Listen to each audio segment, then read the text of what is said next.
I am going to ask a little indulgence, though, here, because I want to give some context to what we're watching all around us now. Seems April Fools came early, as evidenced by the reactions to the yet unknown charges against a former president. And yet already too many are acting like fools. April Fool's Day, we know, right, comes most likely from the switching of the calendar, from the Julian calendar to the Gregorian calendar.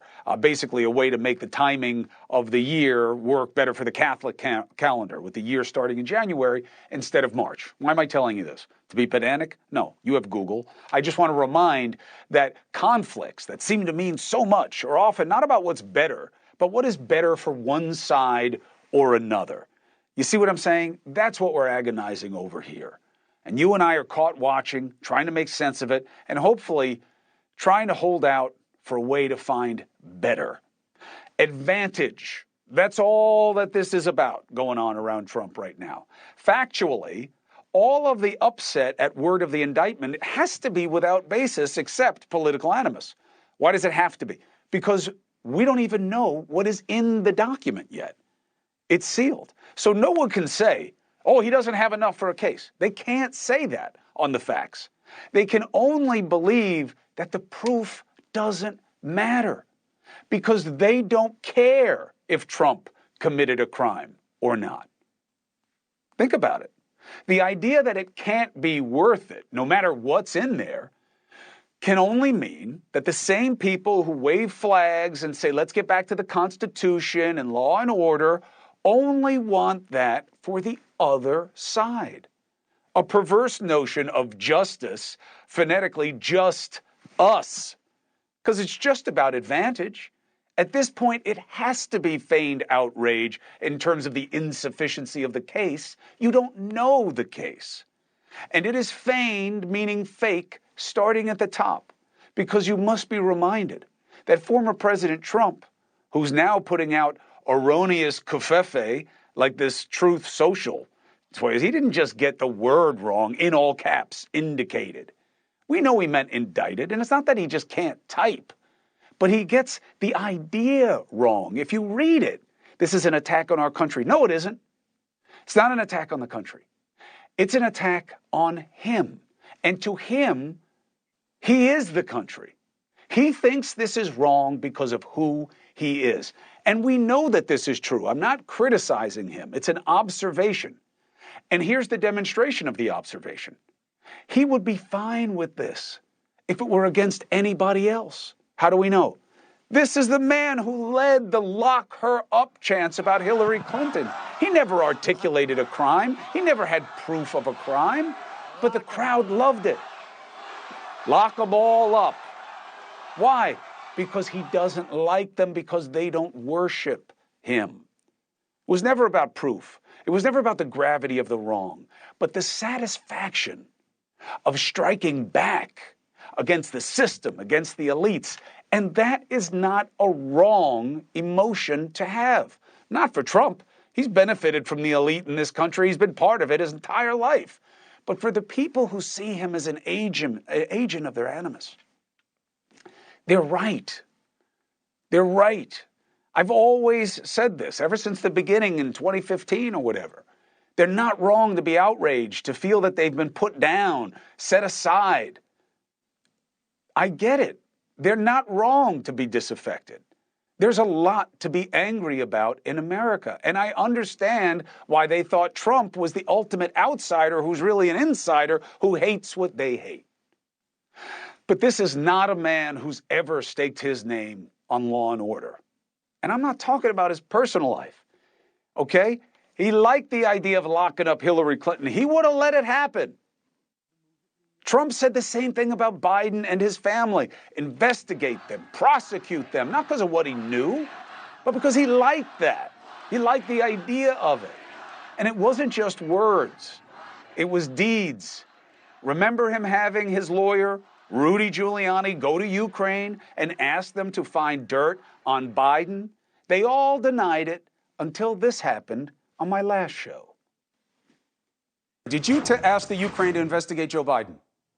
No, actually, I didn't. I asked the Ukraine to investigate the allegations that there was interference in the election of 2016 by the Ukrainians for the benefit of Hillary Clinton, for which there already is a court never asked finding. anything about Hunter Biden. You never asked anything about Joe Biden. The and only his thing role I with the asked about prosecutor. Joe Biden is to get to the bottom of how it was that Lutsenko, who was appointed, dismissed the case against Antak. So you did ask Ukraine to look into Joe Biden? Of course I did. You just said you didn't.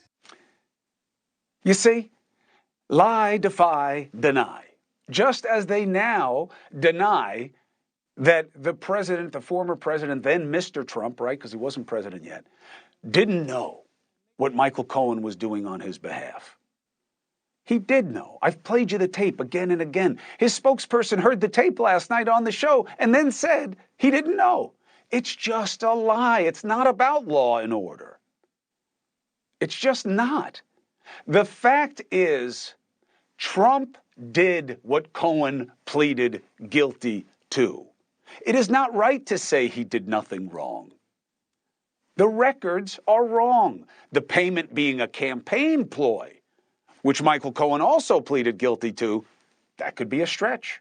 May have been a stretch with Cohen. He may have felt he had to take the deal to avoid some other wrong. We need to see how the district attorney puts meat on those bones or not. But don't say Trump did nothing wrong. Don't say people didn't, from his campaign and his orbit, didn't meet with Russians promising Oppo research. Because they did. And that's wrong. Is it a crime of conspiracy? Is it treason? No. But it's wrong. Don't say he didn't try to stop the Russia probe, because he did. Don't say he didn't try to get people to change the outcome of close contests in the last election. He did. Don't say he didn't have documents he shouldn't. He did. Just say the truth.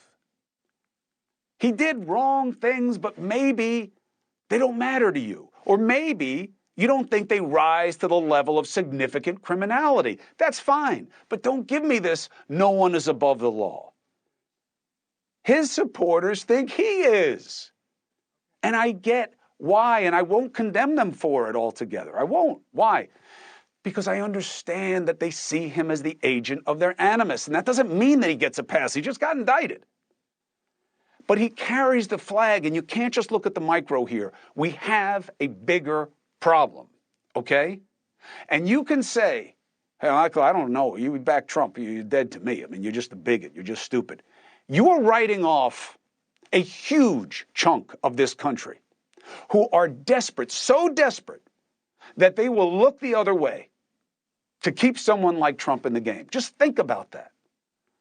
It's not that you're smart and everybody who's for Trump is dumb. That makes you dumb to think that. It's desperation.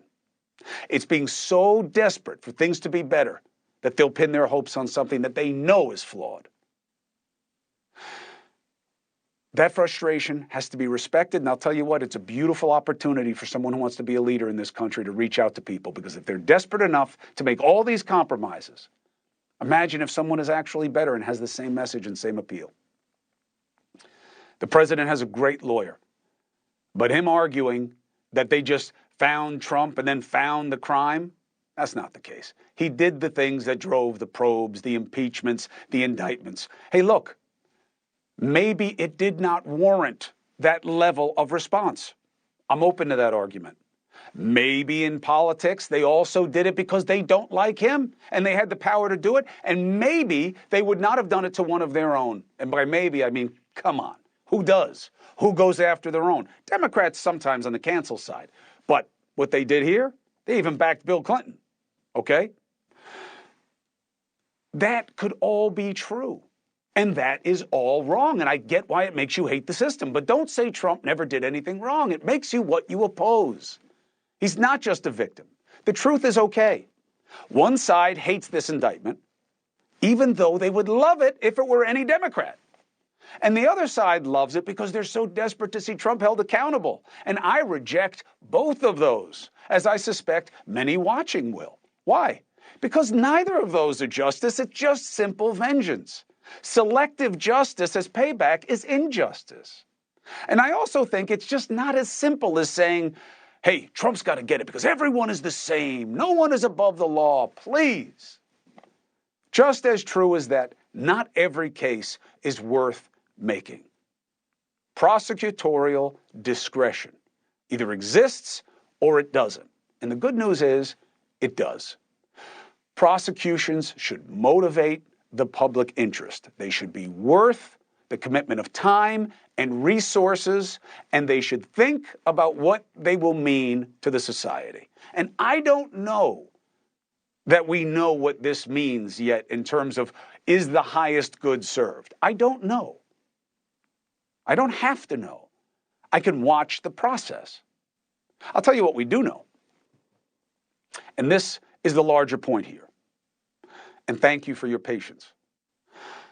All the reaction, all the conflict as to whatever this unsealed document reveals, it is a bad look. And I'll tell you what, it is a familiar look. Here's the most depressing part of our reality to me, all right, as a witness to world events for decades. We are at risk of becoming common. January 6th, when I saw those images, it didn't strike me as an insurrection, and I don't believe that's what it was, and the DOJ apparently agrees. But a surrender of our dignity is what I saw. It was a democracy that is not the best in the world. I didn't see America in that day. I saw places that I had thought inferior to our ability to disagree with decency. I saw third world outrage. I saw what we're seeing in Israel right now and on the subcontinent. Places where people are fighting against despots and out of desperation, like Iran, like what we saw during the Arab Spring.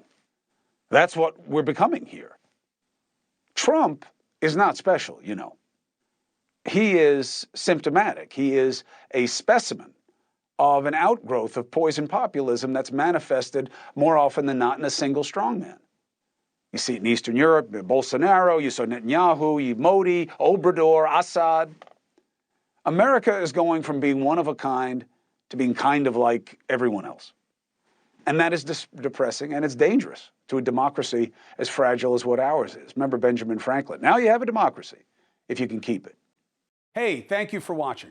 Please go to newsnationnow.com, newsnationnow.com, and you can find News Nation on your television provider. And don't forget to click the red subscribe button down below. Then you will get more of News Nation's fact-driven coverage.